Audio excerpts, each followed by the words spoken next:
Good morning, and welcome to Clean Lakes Alliance's last Yahara Lakes 101 for the year. We've had a great year. Thank you for joining us here virtually this year. I'm James Ty, Executive Director of the Clean Lakes Alliance. We've missed being at the Edgewater and seeing everybody face to face, but soon we hope we will move on to that. But just like to thank our team here at Clean Lakes Alliance for pivoting and moving into this virtual format. Before we begin, I would like to thank all of the lake partners and friends that joined the Clean Lakes Alliance this past year.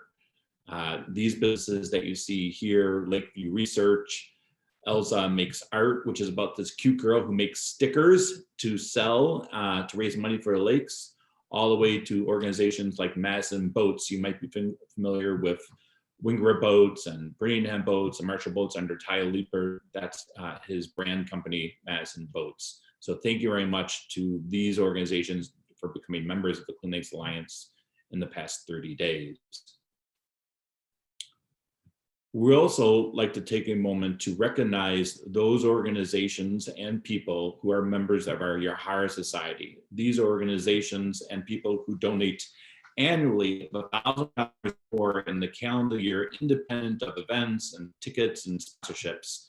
So we'd like to take a moment to recognize these businesses, all the way from Alliant Energy Corporation Foundation, organizations like Land's End and Lakeshore Apartments, all the way down to the Zing Collaborative. We'd like to thank all of these organizations.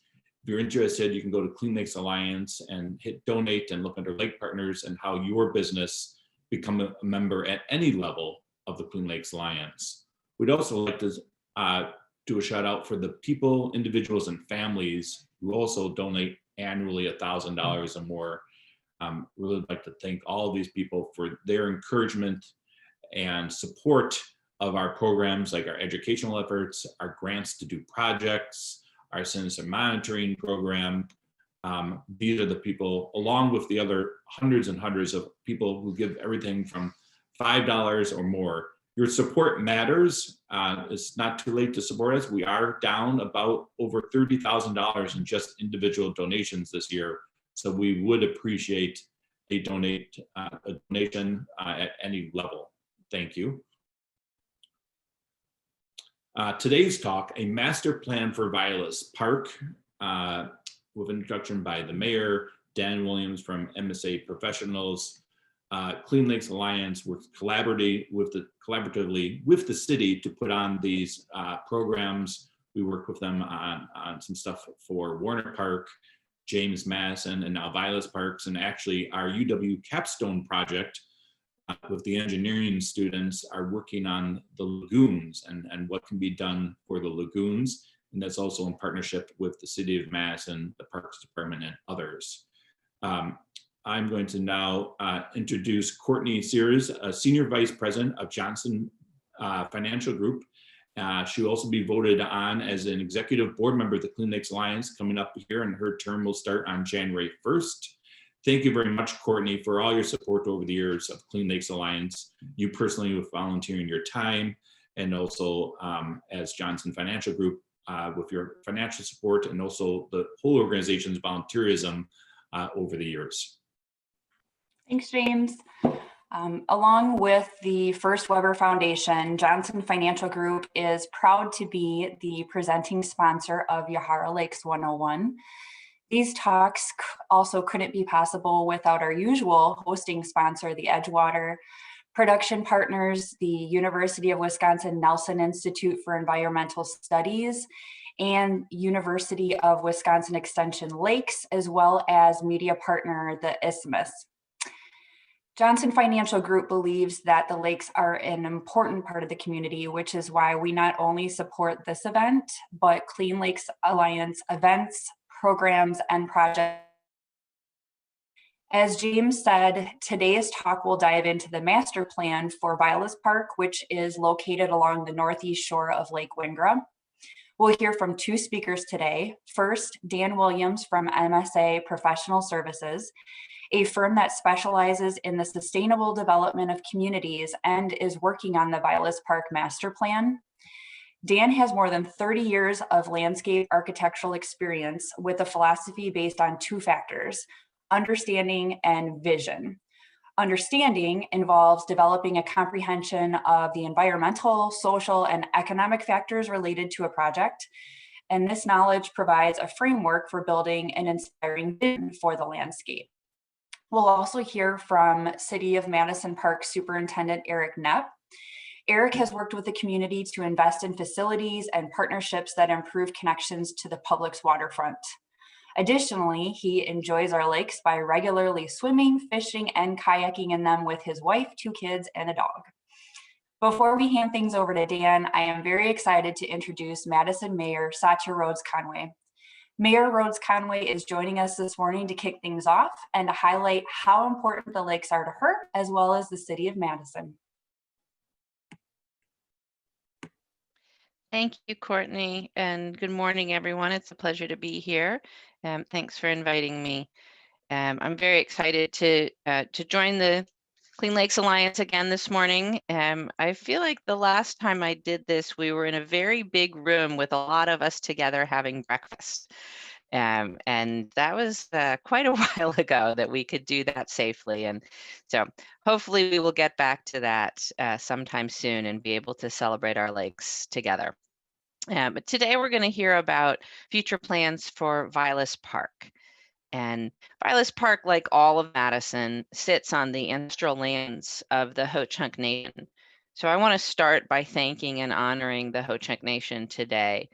Vilas is home also to effigy mounds, and that's a great reminder of the honor and respect that we owe the Ho-Chunk and their ancestors.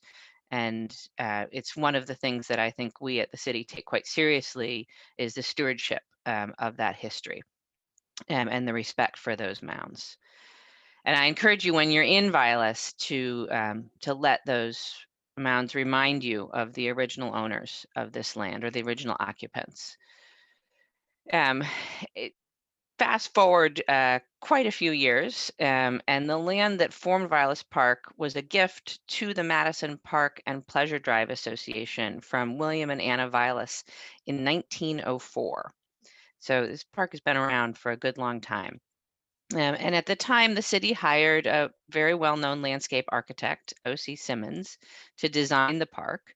Simonds is known for designing Tenney Park and the Yahara River Parkway, and of course, Lincoln Park in Chicago. Today, Vilas is one of the many public spaces in the city that we are investing in to reinvigorate it for future generations. We have seen just tremendous uptick in use of our parks during COVID-19. And so it's really important that we keep on our cycle of investing in our open spaces and our parks here in the city because we really honestly need them more than ever. And you know, Vilas is certainly not unique in our park system, but is one of the parks that help us connect to one of the most unique features of Madison, which is our lakes. And the lakes here in Madison and the land around them really make Madison a unique city. There are not a lot of cities that are blessed with the geography that we have. And I think it's important for us all, and certainly as mayor, I am committed to protecting that unique feature, protecting our natural resources, and improving them for generations to come. And that's why our work to revitalize Vilas and other parks is so important. Our waterfront parks are the way that our residents access the lakes, streams, rivers, and build a connection to the water. And we do want all of our residents to have that access, to feel welcomed, and to build that connection to our lakes. That connection to nature and to the lakes is good for our physical and mental health. It improves educational performance of kids, which means probably that it improves the mental performance of the rest of us. And we just don't measure that as often. And it's good for our lakes and for our community, because the best future stewards of our lakes are those who feel connected to them. And that's why one of our hopes for this master plan process at Vilas is to strengthen the access to our lakes and the connection to our lakes for everyone in Madison. And I'd like to turn things over now to Dan Williams to give us an overview of the proposed plans for Vilas Parks. Thanks again for having me this morning. Thank you, Mayor, and good morning, everyone. I want to thank Clean Lakes Alliance for providing this time for us to share the master planning process for Vilas Park, a very cherished park in the city of Madison, as the mayor was just saying. Let's jump into the presentation now. Sorry, it takes a little bit of time for this to start up. So today we're going to talk a little bit about the history of the park, so you get a better idea of why things were designed the way they were by Simonds. So for those folks on the call that aren't real sure where the park is, it's off of Lake Wingra, just southwest of the Capitol Square. The park was at one time a boggy area, part of Lake Wingra itself. This is the recent aerial photo of Vilas Park. So you can see Lake Wingra to the bottom of the image. It's surrounded by neighborhoods that were a part of the planning process, as well as the community as a whole. The park master plan covers the area in green on the image. The area in red is the Henry Vilas Zoo. The zoo is its own entity. So they conducted their own master plan for their uses, but for the City of Madison's master plan park project, we are only studying the green area of Vilas. As the mayor mentioned, William Vilas and Annie Fox Vilas donated the land in memory of their son, Henry Vilas, who passed away in his early 20s from diabetes. It was unfortunate, but in a sense, it was fortunate for the city of Madison because they donated a wonderful space for public use. The diagram on the screen shows what the site sort of looked like in 1904 when they donated it. There were platted lots for neighborhoods and streets that were vacated in 1905. And you can see a dashed blue line. That was actually the edge of Lake Wingra at one time. And it was a boggy area south of that line. So they originally donated 20-some acres of developable property, and then an additional 30 to 40 acres of this boggy area. They hired O.C. Simonds, as the mayor mentioned. He was a landscape designer or a landscape gardener is what he called himself, out of Chicago. He went on to become one of the founding members of the American Society of Landscape Architects. So he was eventually known as a landscape architect. But he did several concepts for Vilas Park, looking at draining the bog and creating some usable park space. He also designed Tenney Park, as the mayor mentioned. And they were anchor parks for the Park and Pleasure Drive of Madison. This is a well-known document in the city of Madison. This John Nolan's 1910 model vision, a model city for a plan for Madison. So you can see the two circles of Tenney and Vilas Park. The Park and Pleasure Drive are all those green stripes that go around the lake. So the desire at the time was to create public connections to the lakes and having these parks spread through this necklace of parkway. So the Madison Park and Pleasure Drive was sort of a precursor to the Madison Parks. So it was all these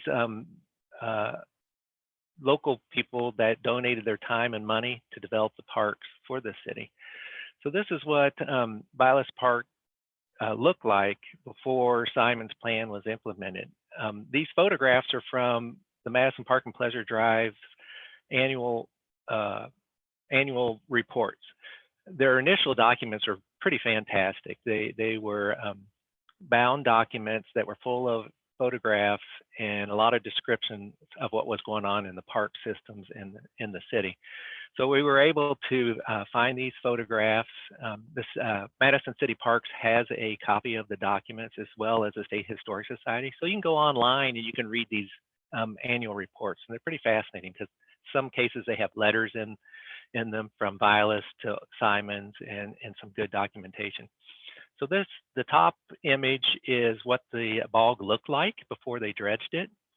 The bottom image is actually the La Crosse Dredging Company's dredging machine in 1906, pretty rustic looking, dredging the lagoons out to create the parklands. This is the plan, the ultimate plan that Simonds landed on. It is upside down from what would be normal for us to see. You can see the north arrow way down here, a little tiny thing. He drew it upside down. None of us know why, but it is upside down. The interesting thing about his original plan was there was a boat area, boat rental, a boat launch in this grove. There was a small island called Wild Rice Island that was in the lagoon. There was a wading pool and a shelter for swimming. And then, of course, there were the two historic bridges that are still in the park today that connected to the island, which was called Goldenrod Meadow. And you can see Lake Wingra to the top on this image. So I'm going to flip it around for you.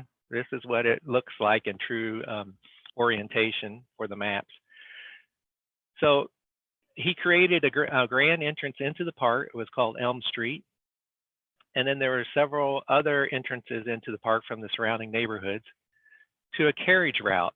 And again, this is in the early 1900s, so people traveled by carriage, horse and carriage. So it was a part of the Park and Pleasure Drive. So it was a romantic notion to take your carriage around the park.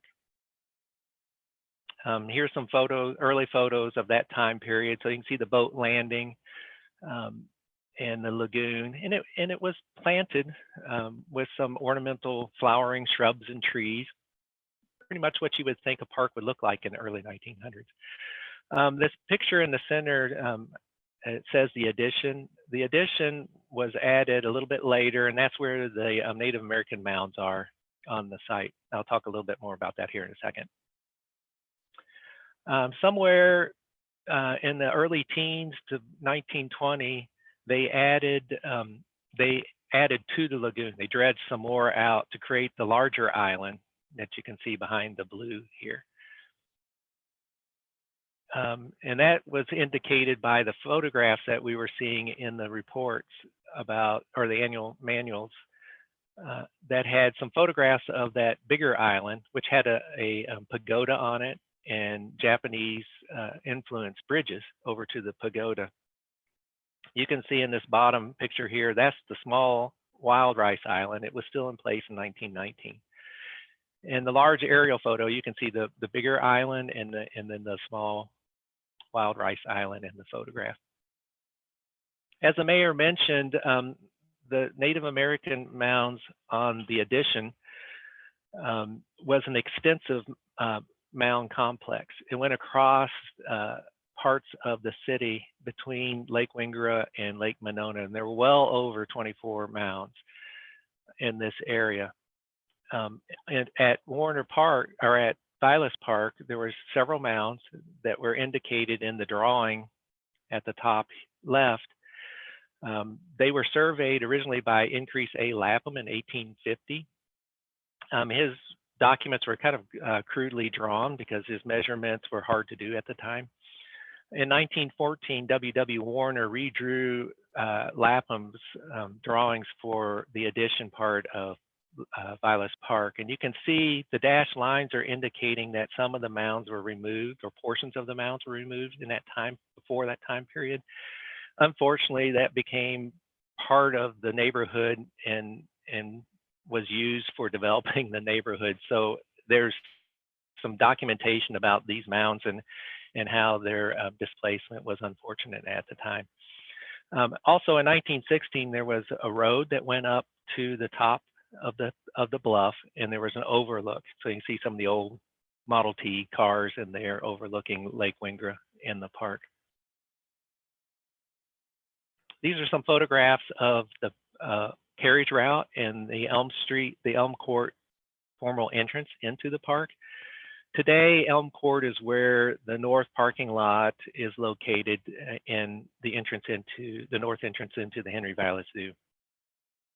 Down at the bottom right, there's an interesting picture.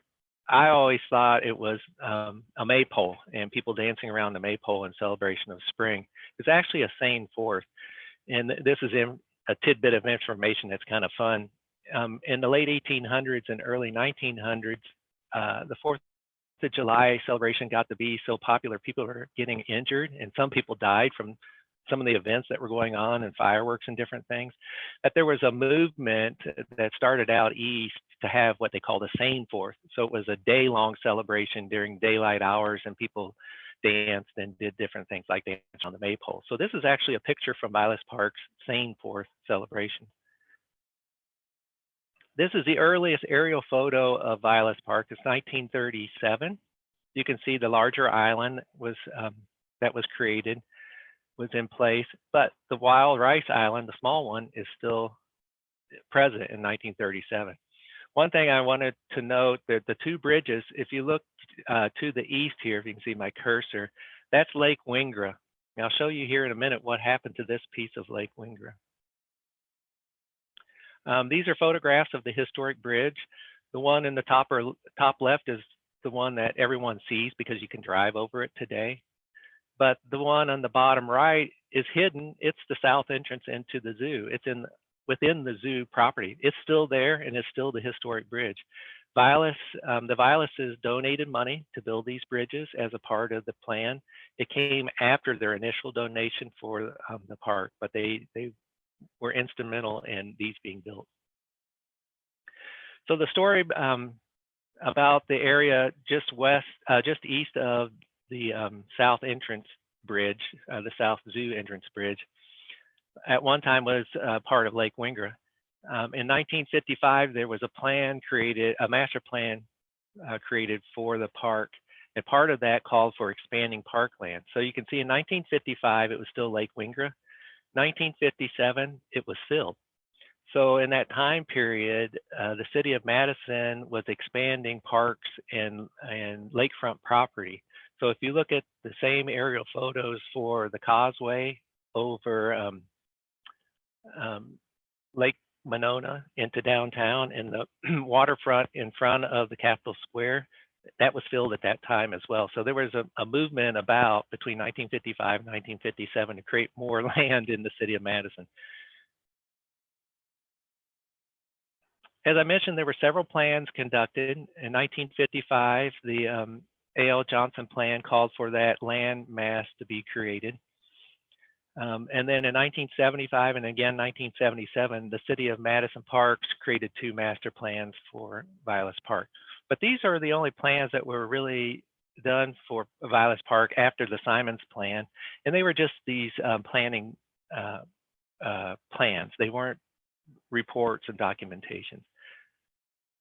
So how do we get from 1906 in the character of Vilas Park 114 years later into 2020 to maintain the desires and the design and the ideas that Simonds and the Vilases had, but relate that to today's time and how we can integrate some of the things that we do today into that historic plan.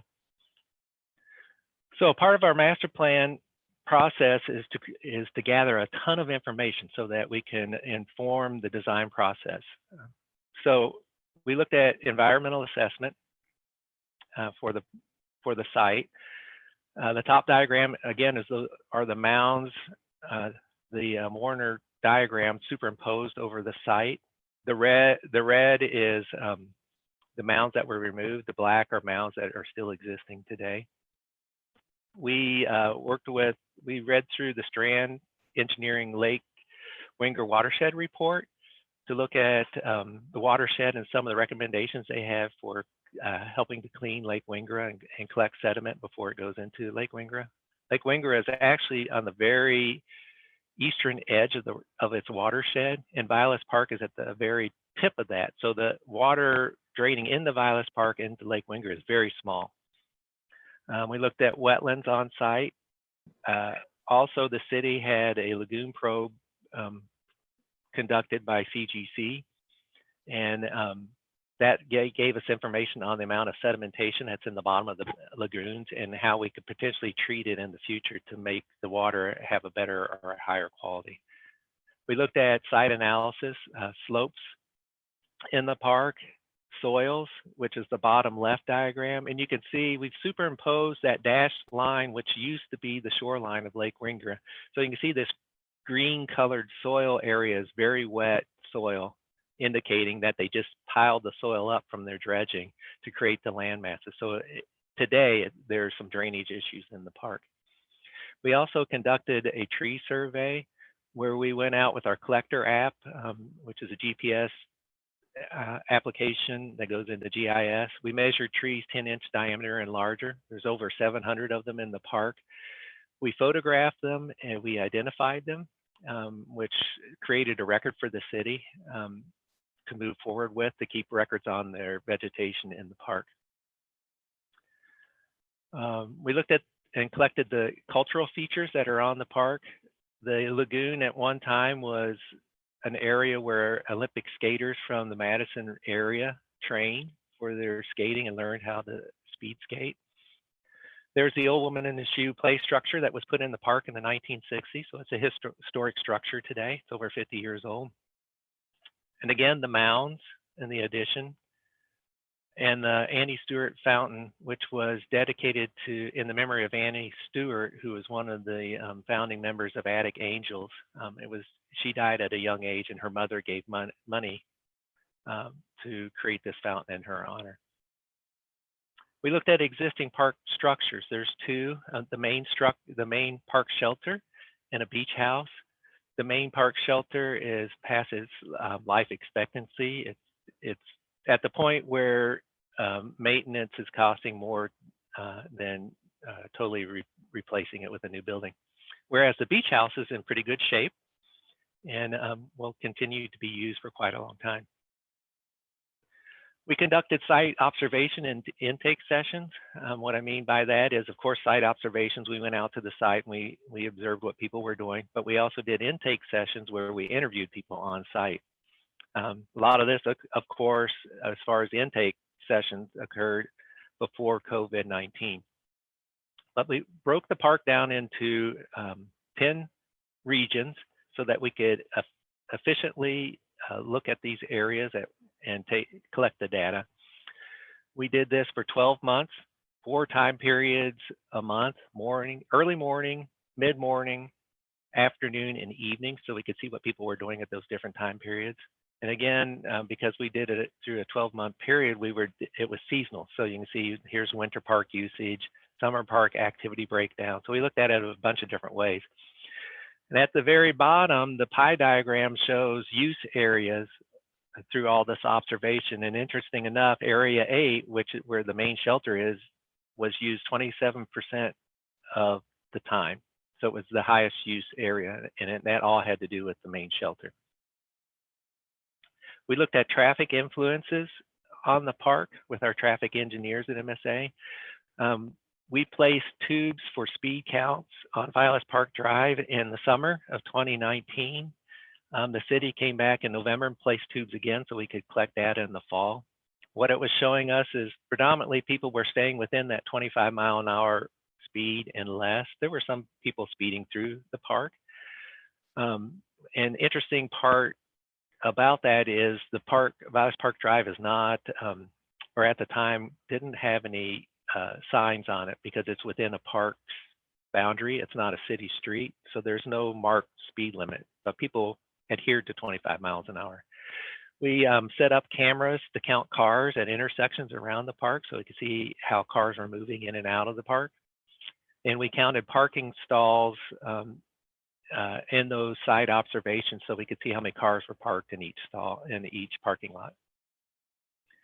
We conducted several focus group meetings with what was called the RRG, which Residential Resource Group, or surrounding neighborhoods. The CPEG, which was Community Partners, which Clean Lakes Alliance is a part of. So those were businesses and entities around Vilas Park. We met with state agencies, the DNR and the Corps, city departments, and we have conducted community input meetings or public meetings. And we've collected a lot of data, likes, dislikes, things that are occurring in the park, those sorts of things. This gives you an example of all the meetings we've conducted to date.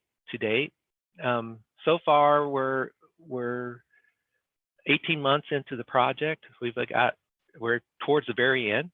Got a few more weeks to go before we wrap up the master plan and submit to the Parks Board. We created design drivers for the parks, or themes, for the development of the Park Master Plan. And those design drivers are mobility, safety, environment, community, connectivity, and a park for everyone.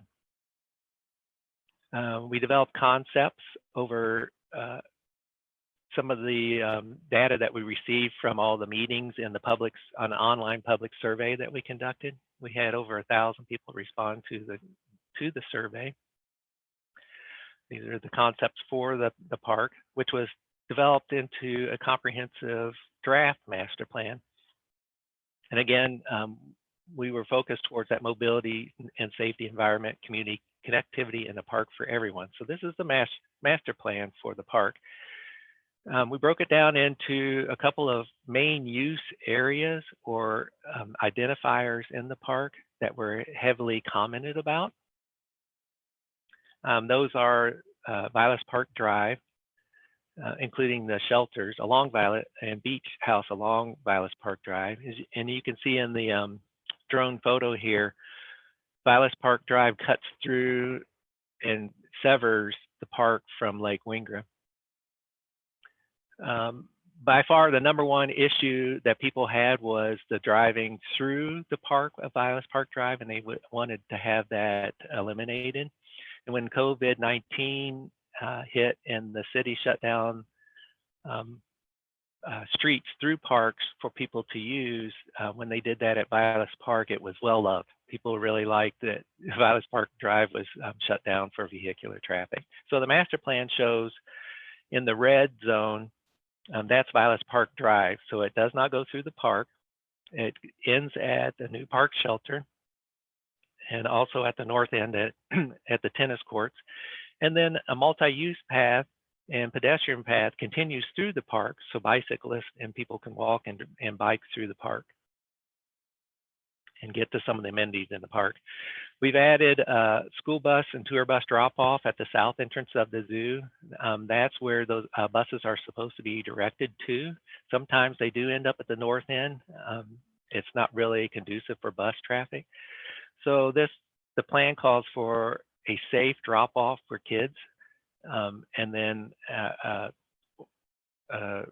turnaround design in the parking lot so the buses can get out of the parking lot and to the off-site parking that they go to. We looked at the Vilas Park Drive the way it is today. So the diagram on the left, top left, is what Vilas Park Drive looks like. It's 35 feet wide. Originally, when it was installed, when cars became more prevalent, it was 2 ways and it had parallel parking on one side. So it's a pretty wide cross section. The master plan calls for the elimination and replacement with a 12-foot wide multi-use path and a 6-foot wide pedestrian path. So you can see we're taking a lot of pavement out in that cross section. On the right side, as you get closer to the zoo, there's a pinch point, and where the existing pavement today is about 30 feet wide, and we're recommending reducing that to 24 feet, which allow for green terraces and pedestrian walks to be included in that cross section. The shelter buildings. So as I mentioned before, the existing main park shelter will be replaced someday in the near future with a new building that was moved a little bit to the west to have good access to the lagoon and skating in the wintertime. The bathhouse would be renovated and stay in place with improvements of the beach area. And then the addition of 2 new open air shelters in the park that arise from public input on the desire to have more shelters and rentable spaces for activities. Here's a diagram or a recommendation for what the new shelter could look like. One of the desires of the community was to have a community room in that building before season, like Tenney Park has today and Elver Park in Madison. They both have community rooms. So this was a diagram that we created to show that the building should also include green roofs and sustainable design in its architecture. And there's some examples of open air shelters that could go with the design of that structure. We looked at parking in the park. As you can see in this Google image, the parking lots were linear and spread out through the park. So we tried to condense them somewhat into larger lots. So you can see this is the existing condition. Parking is spread out through the park. So with the master plan, by condensing these parking lots into more usable spots and denser parking, we've created parking lots that have bioswales in them that can collect the runoff from those hardscapes, but also by condensing them together and eliminating Vilas Park Drive, we've been able to create 72,000 square feet or 1.65 acres of green space back into the park. So you can see the existing a little bit further than that as far as pavement. One of the ideas, or the main idea with the north lot, is to eliminate the existing entrance into that lot, which comes off of, creates a 5-way intersection at Drake and Randall Street into the park. We've moved the entrance over to align with Campbell Street, mid-block on Drake Street, to create a safe entrance into the park, and then revert the existing entrance into a grand pedestrian promenade, recreating that sense of Elm Court at this grand entrance into the park, but being pedestrian focused now and drawing people into the park. We do some diagrams so people could see how that new entrance would come into the parking lot and how pedestrians would get the nod as having a welcoming entrance into the park. Here's a illustration that we created as a recommendation for that Drake Street entrance that aligns with Campbell Street into the park. Also, this is a recommendation for that grand promenade, pedestrian promenade, where the existing, you can kind of see it in the photograph at the top, that's the existing drive into that north parking lot. And this creates a sense of a welcoming pedestrian foot traffic entrance into the park. As I mentioned, we've met with city agencies and staff. We've been talking with Madison Metro. Currently, they don't have bus service to the parks, but they're reorganizing some of their routes. And one of the potentials is to have a bus route on Drake Street so that this main entrance could become a destination for a bus station or a bus stop so that people can arrive at the park by several different types of transportation modes. The south parking lot, condensing all the linear parking lots along Vilas Park Drive into a main parking lot at the South Zoo entrance and the beach. So again, that we can create that safe bus drop-off. You can see the school buses lined here. As a part of Vilas Park Master Plan, Vilas Zoo Master Plan, they're looking at creating a second south entrance that's only open at certain times for groups. So when kids come from schools and they disembark the bus, and there's 30 or 40 of them, the zoo will have an entrance at this bus drop-off to allow the kids to go in as a group. So it's a much safer entrance for kids as they arrive to the zoo. As I mentioned, we're showing a bunch of, we're trying to create sedimentation basins around parking lots and hardscapes. So you can see these darker green zones in the islands. I'll talk a little bit more about that here in a second. Open space and active recreation is a driver component. So by creating more green space and lessening the pavement on the peninsula in particular, where Vilas Park Drive is at, we're able to create more usable green space for informal soccer games and frisbee and different things. We've reoriented some of the court sports into one complex. Currently, there's 6 tennis courts in this location. They've been there since the 30s, the 20s and the 30s. Today, Madison Parks has found that 3 to 4 tennis courts are pretty successful in their park. So we've reduced 2 tennis courts out of the plan and moved the basketball court and added pickleball and foursquare in that same footprint. Again, this is in the area where the bog used to be, so the soils are a little tricky. The foundation of the existing tennis courts is not the best, so replacement in the future would enhance that, those court sports. We've added connections to the lagoon and Lake Wingra, being places where you can sit and fish. It could be steps, they could be piers and boardwalks and those sorts of things. So people wanted to have more access to the water. And then we've connected the park with more trails than what exists today too, so that the park is open for everyone. They're accessible trails, even up to the mound group. There's a new trail that goes around the mounds to the south and the east that's 5% or less, so it's a trail for all.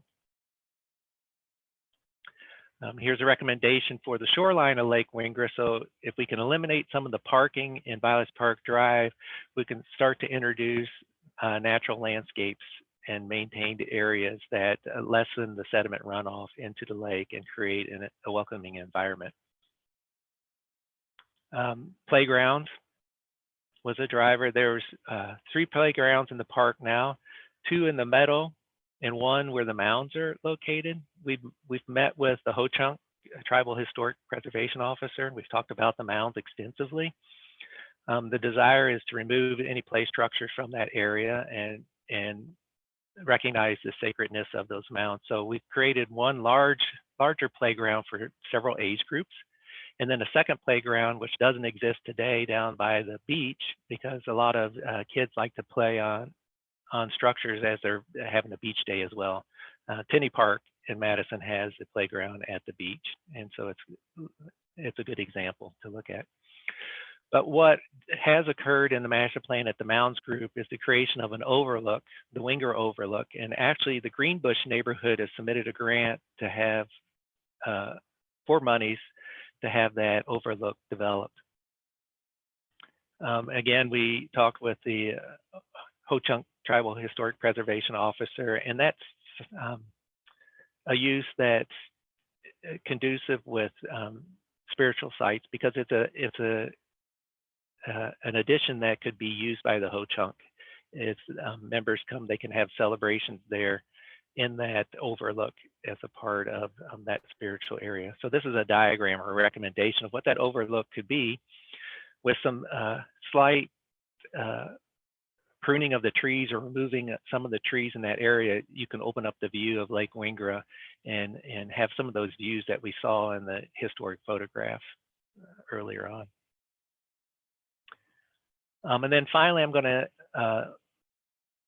end the presentation on the lagoon, because that seems to be our focus with Clean Lakes Alliance and cleaning our lakes and waters around Madison. As you can see in the drone photo, it gets pretty covered with invasive plants in the summertime. So we threw out 3 ideas in the concepting phase. Those were keeping the lagoons 100% open water and maintain. The second option was 50-50. Half the lagoon could revert over time to more of a boggy look, and then the other half would be maintained. And then finally, the third version was just letting the lagoon kind of revert back to a bog and not dredge it so often. The recommendation by the public in the survey was the 50-50 option. And so we're looking at the West Lagoon to be the open water where it would be dredged and maintained. And then the East Lagoon over time would fill up with more and more vegetation. For the most part, it would be open water, but it would be less maintained. The reasoning for the opening water is people still enjoy skating on the lagoon in the wintertime, and it's one of the highest uses in the park. We're calling for wetland forebay sedimentation storage basins around the lagoon edges to collect any runoff prior to going into the lagoon, so we can lessen some of that sedimentation that's occurring. So you can see in the red areas, those are those sedimentation basins, and we're also including those up in the north parking lot and again down the south parking lot, so that we can collect all the hardscape surfaces and roofs and different things in the park in those basins prior to going into Lake Wingra or the lagoon to eliminate some of that sediment load. This bright blue line coming into this sedimentation basin is the only city storm pipe that discharges into the lagoons. It does directly discharge into the lagoon, and we'd like to put that into a sedimentation forebay so that we can collect anything coming through that pipe. As James mentioned, the Civil Engineering 578 senior capstone design class looked at the lagoons. We were fortunate enough to be in contact with them. We gave them a lot of information. They gave us some information back. These are their concepts for the lagoon and the park, which was very similar. They looked at 50-50 split, 100% maintained. They didn't quite go as far as we did with just letting the lagoons revert to more natural setting. But they've just finished their report. We've got a lot of data from the students, which is very helpful for the master plan process for the park.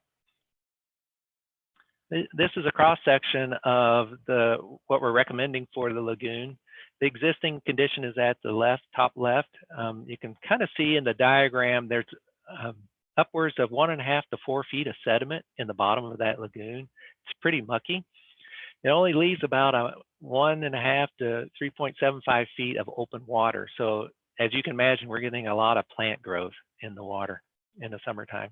So what we're calling for is to create those sedimentation basins that are separated from the main water body with a small landmass or berm. And then we're calling for the lagoons to be dredged 6 to 8 feet deep so that we can get into more shadowed water or darker water so that plant growth is not so conducive. This is a cross section, a typical cross section that you see for enhancements of shoreline vegetation, but this is one that we've created based on DNR recommended plants in the Mesic meadows, wet meadow, emergent, deep marsh, and open water that they like to use and are successful using. And I'd like to mention the city of Madison has been doing a shoreline restoration project at Tenney Park for the last several years now, and it's starting to look pretty amazing. It's coming along quite well. So again, here's a recommendation of what that west part of the lagoon could look like if it's dredged and maintained, and the sedimentation forebays are created along the edge. They look natural, they look wet, and they create a more natural setting for the lagoon.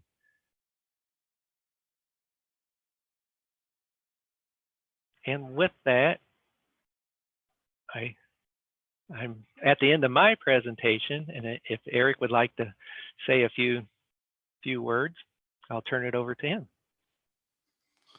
Excellent. Thank you, Dan, and thank you everyone for joining this morning to hear about the work at Vilas Park. Vilas Park Master Plan project is one of many investments and focus points we have around connecting to our lakes. The park and open space plan that we operate under is certainly very clear on the priority number one across the city through a significant public engagement process we had around that park and open space plan. Connecting to the lakes was seen as the number one, the thing that brings us all together. It's the focal point of our community. You all know that, but it's certainly a level setting piece of kind of how we operate.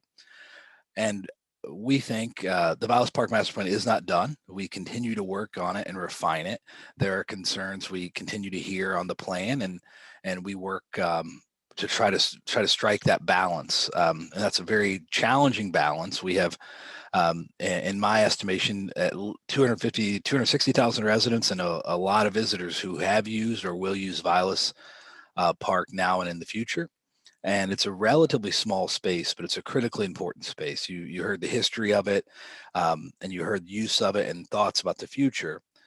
We think the plan does do a lot of big things, connecting people to the lakes through the continued access of beaches, skating, all of those uses, but also reducing pavement from a sustainability standpoint, investing in a facility that's much more sustainable, managing runoff dramatically better than the current park does, and prepare for the future for transit-oriented development park as far as the buses. You heard that in Metro.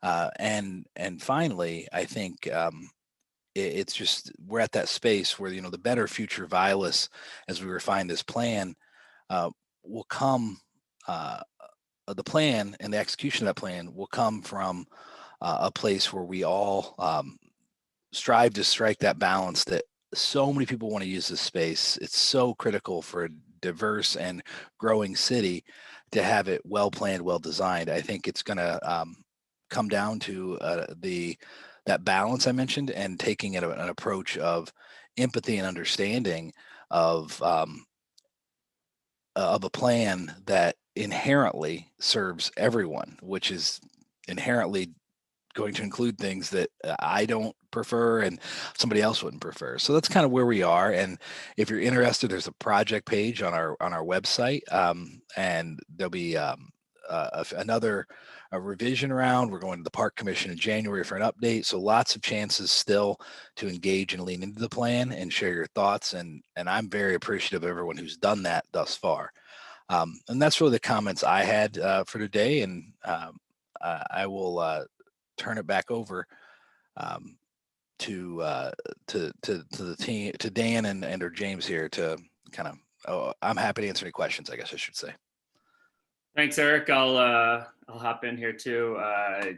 Adam from Clean Lakes Alliance here. Hopefully everyone can see and hear me. We've had some great images and pictures this morning and some talk, and we have a couple of great questions. And I'd invite everybody who's watching, feel free to continue to type questions in either the Q&A bubble at the bottom or the chat bubble.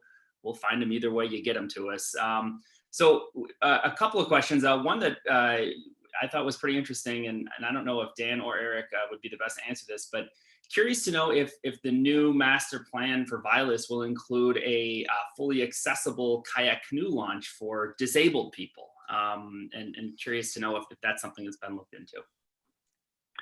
I can answer the question. There's an existing boat launch. Well, in the photograph that's up on the screen, you can barely see it on the right side on Lake Wingra there. It's an emergency boat access for the fire department. They don't use it, they don't need it. So the one illustration that I had of a recommendation of the Lake Wingra shoreline, that's an accessible boat launch. That's the plan for that area, is to rebuild that boat launch so that it can be used for people to launch there. As well as we're showing an accessible pier boat launch on the plan as well. So it's one of those floating piers that have handrails on it and roller wheels, so the kayak rolls down by pushing by hand down into the lake. Also, another accessible access to the lake is at the beach. Because it's got a circular walk around it. One side, the east side of that walk goes down into Lake Wingra.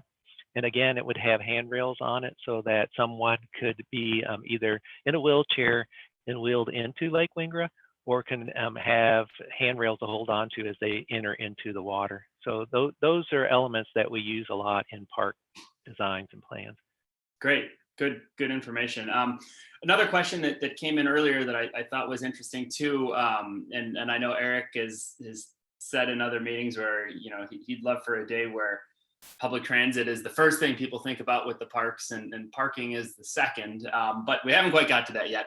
And I think the question was, is parking on some of the narrow adjoining residential streets an ongoing issue? Is that something that is going to be addressed as Vilas's master plan goes forward, or what are your thoughts on that, either Eric or Dan?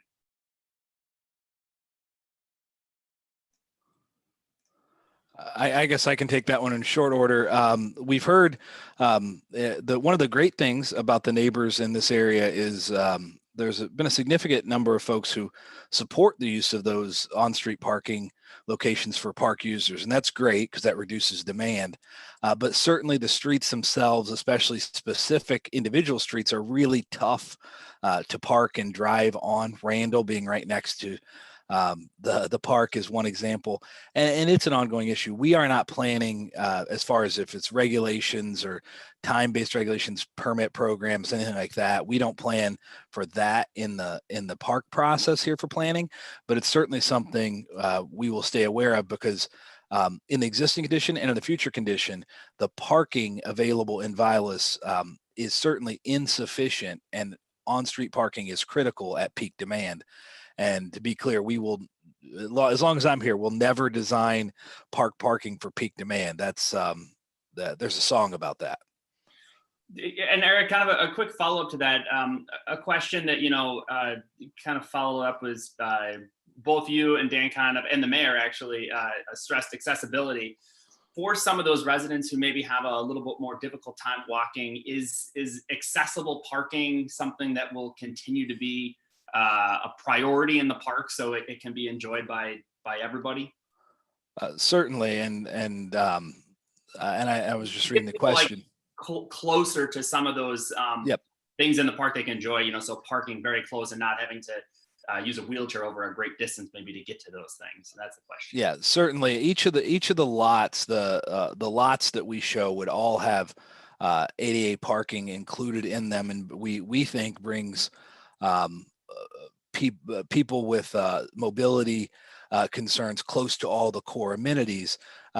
Certainly, there's been some concerns or thoughts about the closure of the drive and the impact that has. Our hope and belief is that having accessible parking near the tennis court area and also near the new shelter with accessible paths throughout the facility should allow an improvement in access, because there's no there's no sidewalk between the shelter lot and the historic bridge. So that's our hope. And we certainly we exceed ADA standards, I think, in almost every one of our designs when we talk about parking and paths. Sure. Okay, I want to try to rattle through some of these here to keep within the time. An interesting question, Dan, maybe this is more in your alley. So curious about flooding in Vilas Park. Parks being closed because of flooding is something we've dealt with in Madison a lot over the last 2 years with an increased amount of rain, and wondering, does the plan include climate change, altered rain to maybe mitigate some of that potential flooding? Well, one good thing about Lake Wingra is it doesn't have the fluctuation change like Mendota and Monona does, because the little damming structure was built by the Arboretum entrance, and so Lake Wingra is kind of maintained. But as I mentioned before, because most of the park was a bog, in the image on the screen where the tennis courts are, that area north of the lagoon does stay soggy and it does hold water a lot.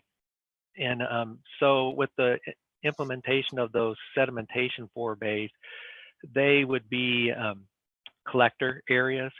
And one of the other things that we're talking to parks about as a recommendation, or talking with parks about as a recommendation, is tiling or creating some type of subsurface drainage for the main meadow north of the lagoon, so that that area stays drier during wet periods and doesn't get so soggy, so that the park can continually be used. The peninsula part of the park seems to stay fairly dry. There are some soggy areas on it, but the park is not impacted too much by flooding at this time. Doesn't mean that we're going to get a 500-year storm or something that we haven't had in the past, that it won't be affected. But because it is a controlled system, it doesn't seem to have the issues that the big lakes do. Sure. I'm going to rattle through one more here, and we are at time. And this is the question everybody, I think, has on their minds. And Eric, this is probably for you. When? And I know that's a very difficult question to answer. Is when would some of the recommendations be implemented? And what can we maybe tell the people who see something like this and are excited to know, gosh, when can I maybe see some of this put into action? No, certainly it's a great question, and there's a significant limitation on funding availability across the park system, and this is one of many priorities. That said, having and getting to an adopted plan that balances the needs of our community and gets broad support is the first key step to funding improvements. And from there, we would certainly look at a phased approach. It would be impossible from city resources to reconstruct the entirety of the project in a short order. We should think of a 10 to 20 year horizon of completion. But my hope would be we could start to work towards a phased in approach that includes the elimination of traffic on the drive and the southern parking areas, maybe not the new shelter on day one, but my hope is that would be in the 24-25 range for construction. There's a lot of hurdles to get there, where our capital improvement program does not include sufficient resources at this time. But with an adopted plan, again, that the community rallies behind and we feel demonstrates support for the future, Vilas, I think that's a reasonable time frame to see it starting. Yeah, fair answer. And I think a lot of us, look at this beautiful picture and think, gosh, love to have this for next summer already. But knowing that there's a lot of work that goes into some of these things, that's understandable. Well, I would love to keep talking about this morning, but I do want to be respectful of everybody's time. We are at time. I want to thank the mayor for joining us this morning, as well as Dan and Eric for giving a fantastic presentation. This is our last 101 of the year, and thanks so much for everybody who's joined us virtually when we all pivoted to this in April. I guess was our first virtual event. Next year, I believe the first one of the year is on Wednesday, January 13th. We'll be taking a look at everything we accomplished in 2020, as well as some of the things that we look to accomplish in 2021. And then we'll also be handing out some of our community awards, recognizing some people, individuals or businesses in the community who maybe go above and beyond and really make the lakes a top priority. Want to wish everybody a happy Hanukkah coming up tomorrow, I believe. A Merry Christmas, Happy Kwanzaa, whatever holiday you celebrate over the holiday season. We're so glad that you have become a part of Clean Lakes Alliance, and we look forward to seeing you again in January. Thanks so much, and have a great day.